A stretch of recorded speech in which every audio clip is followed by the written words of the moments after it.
परमेश्वर ने जगत से ऐसा प्रेम किया कि उन्होंने अपना इकलौता पुत्र दे दिया, ताकि जो कोई उन पर विश्वास करें वो नाश न हो परंतु अनंत जीवन पाएं। परमेश्वर ने अपने पुत्र को जगत पर दोष लगाने नहीं, परंतु इसलिए भेजा कि जगत उनके द्वारा उद्धार पाए। आज यीशु मसीह के 1 अरब से अधिक अनुयायी हैं।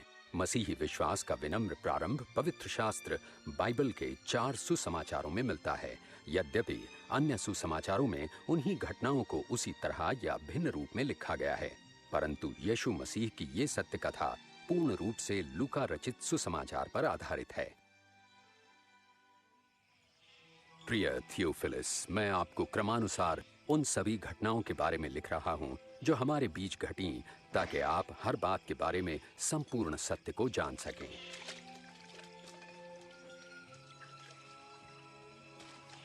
जिन दिनों अगस्तुस कैसर रोम का शासक और महान हेरोदेस यहूदिया का राजा था, परमेश्वर ने नासरत शहर की एक कुंवारी के पास जिब्राइल स्वर्गदूत को भेजा। उस कुंवारी का नाम था मरियम।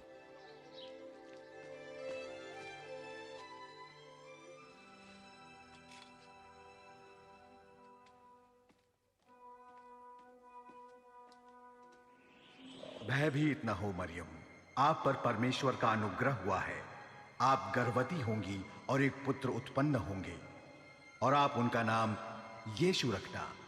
ये कैसे हो सकता है? मैं तो कुंवारी हूँ। पवित्र आत्मा आप पर उतरेगा, इस कारण वे पवित्र बालक परम प्रधान परमेश्वर के पुत्र कहलाएंगे तथा उनके राज्य का कभी अंत ना होगा। मरियम यहूदिया के एक नगर अपनी चचेरी बहन एलिशिबा के पास गईं, जो स्वयं अद्भुत रूप से गर्भवती थीं। एलिशिबा, मरियम, बहन मरियम,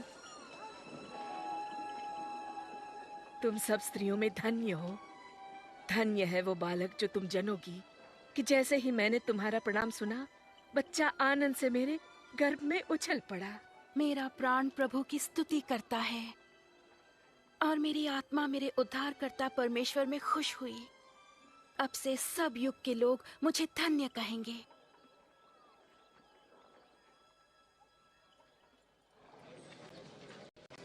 नासरत नगर के सब लोग सुनो कि कैसर अगस्तुस की आज्ञा से गलील और यहूदिया प्रांत के सभी निवासियों की गिनती होगी। इसीलिए सभी लोगों को अपने वतन में जाकर शीघ्र ही नाम दर्ज करवाना होगा।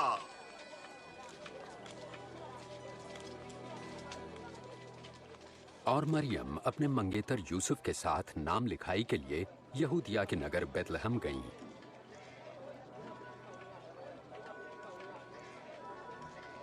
पर बेतलहम में उन्हें ठहरने की जगह ना मिली। उन्हें केवल गौशाला में ही जगह मिल सकी।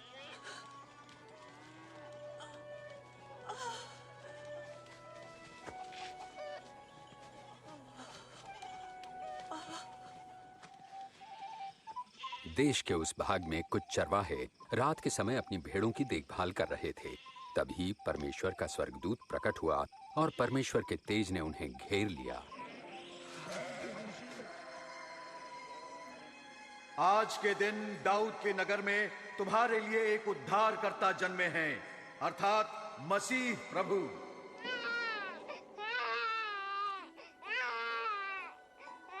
चरवाहे शीघ्र ही चरनी में जन्मे नवजात शिशु को देखने चल पड़े। वे उन प्रथम लोगों में गिने गए जिन्होंने कुंवारी माता द्वारा उद्धारकर्ता के जन्म का सुसमाचार फैलाया।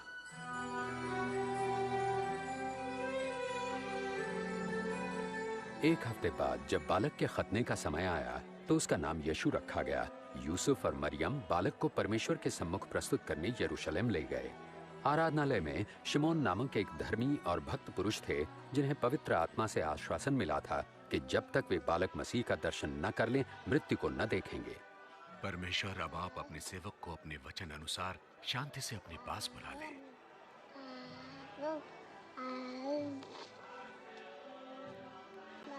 मेरी आंखों ने आज आपके उद्धार को देख लिया है। ये बालक परमेश्वर का चुना हुआ है। तुम दोनों को आशीष मिले।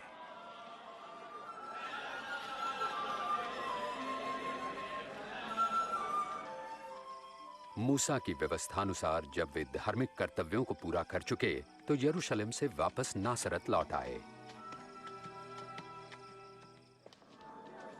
जब यीशु 12 वर्ष के हुए तो मरियम और यूसुफ उन्हें फसह के पर्व के लिए यरूशलेम ले गए।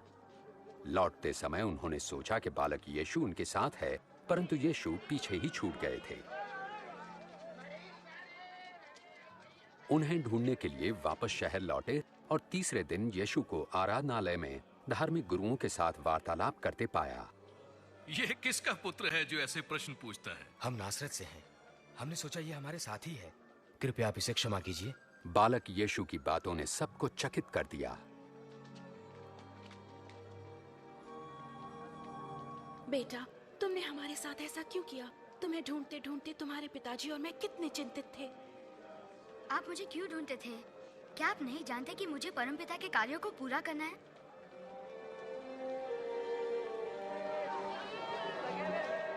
और यीशु उनके साथ नासरत लौटे और परमेश्वर एवं मनुष्य के अनुग्रह में बुद्धि और शरीर से बढ़ने लगे।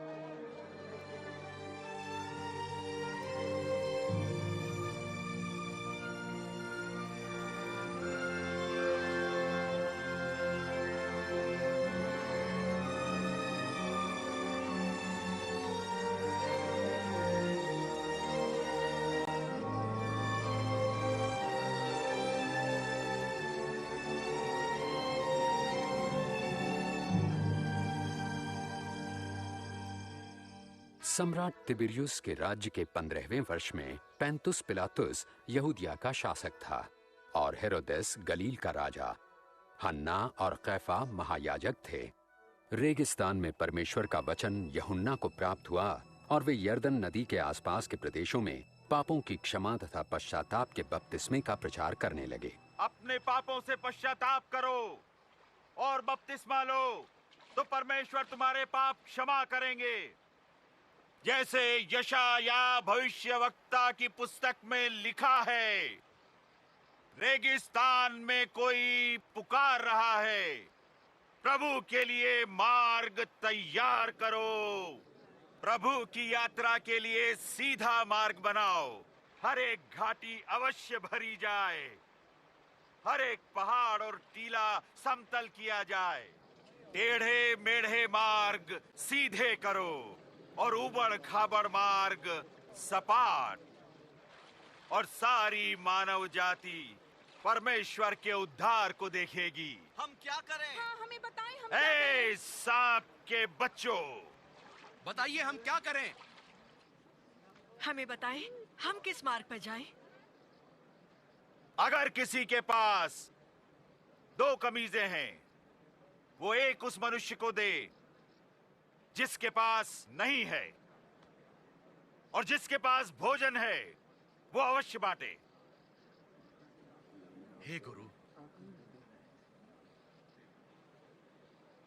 हम चुंगी लेने वाले हैं, हम क्या करें? निर्धारित से अधिक चुंगी तुम मत लो। और हमें बताएं, हमें क्या करना चाहिए? किसी से भी जबरन धन मत लो और न किसी पर झूठा दोष लगाओ। अपनी कमाई में संतुष्ट रहो।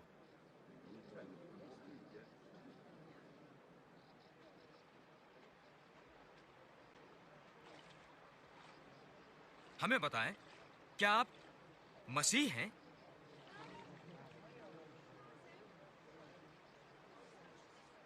मैं तुम्हें पानी से बपतिस्मा देता हूं, परंतु एक आ रहे हैं जो मुझसे कहीं अधिक महान है। मैं तो उनके जूतों के बंधन खोलने लायक भी नहीं। वे तुम्हें पवित्र आत्मा और आग से बपतिस्मा देंगे। उनका सूप उनके हाथों में है, ताकि वे गेहूं को भूसी से अलग करके अपने खत्ते में रखें।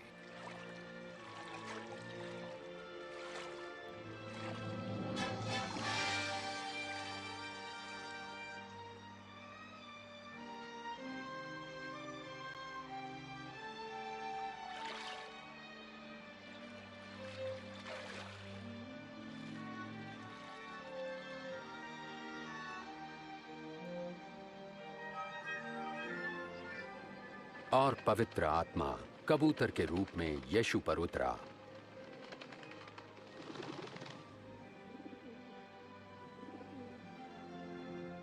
और स्वर्ग से आवाज आई, तुम मेरे प्रिय पुत्र हो, मैं तुमसे प्रसन्न हूं।